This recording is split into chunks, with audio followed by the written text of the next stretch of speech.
بسم اللہ الرحمن الرحیم۔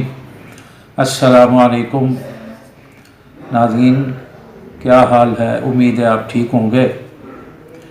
ناظرین، میں آج جس موضوع کے اوپر آپ سے باتیں کروں گا انشاءاللہ مفید باتیں ہوں گی، وہ نزلہ، زکام، کھانسی، گلے کی خراش اور گلے کے عوارضات ہیں جو گلے کے حوالے سے ہوتے ہیں۔ نزلہ زکام میں نے پچھلی ویڈیو میں آپ کو بتایا تھا کہ اگلی جو ویڈیو میں بناؤں گا انشاءاللہ وہ نزلہ زکام اور کھانسی کے اوپر بناؤں گا۔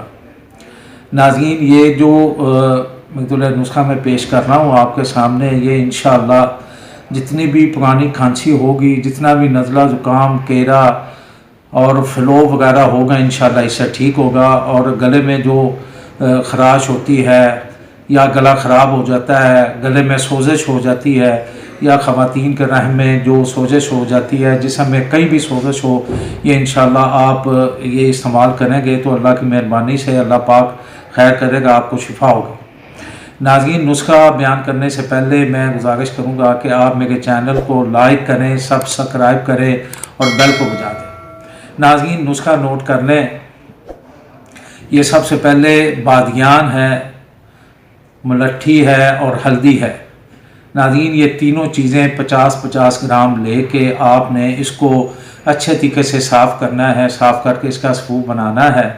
یہ سفو تیار کر کے رکھیں۔ دوسرا نسخہ جو شاندے کا ہے ناظرین، اس میں 10 تولا لسوڑیاں ہیں، جسے سپستان بھی کہتے ہیں، لسوڑیاں ہیں، اور اس میں بادیان ہے، 50 گرام بادیان ہے، ختمی 50 گرام ہے، خبازی 50 گرام ہے، اور 7 ملٹھی جسے گبو سوس بھی کہتے ہیں، 7 ملٹھی کو 2.5 تولے لینی ہے۔ یہ جو 4 چیزیں میں نے لکھوائی ہیں، پہلی چیز جو ہے لسوڑیاں وہ 10 تولے لینی ہے، باقی بادیان، ختمی، خبازی یہ 50-50 گرام لینی ہے آپ نے۔ یہ جڑی بوٹیوں کا نام ہے، جڑی بوٹیوں کا نام سن کے آپ پریشان نہ ہوں، انشاءاللہ یہ اس کو سفو بنا کے رکھ لیں۔ یہ 2 گلاس پانی چولہے کے اوپر رکھیں، پتیلی کے اندر، اسے اچھی طرح گرم کریں اور اس میں سے 1 چمچ بھر کر اس پانی میں ڈال دیں اور اوپر سے ڈھکنا دے دیں۔ جب پانی 1 کپ رہ جائے تو اس کو نکال لیں۔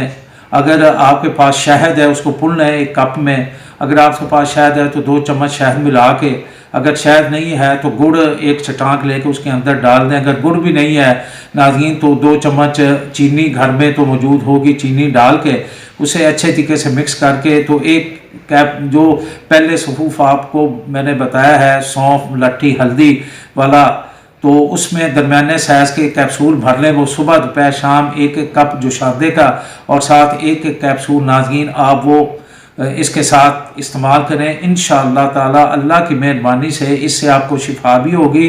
جسم میں جتنی نزلے زکام کی وجہ سے گندگیاں پھیلی ہوئی ہوتی ہیں منہ کے اندر، دانتوں کے اندر، یا جسم میں بلغم کا غلبہ ہو، تو انشاءاللہ یہ آپ چند دن استعمال کریں گے تو اللہ تعالیٰ کی مہربانی سے بلغم غائب ہو جائے گی اور پک جائے گی اور جسم بالکل ٹھیک ٹھاک ہو جائے گا۔ اللہ پاک آپ کا حامی و ناصر ہو۔ السلام علیکم ورحمۃ اللہ وبرکاتہ۔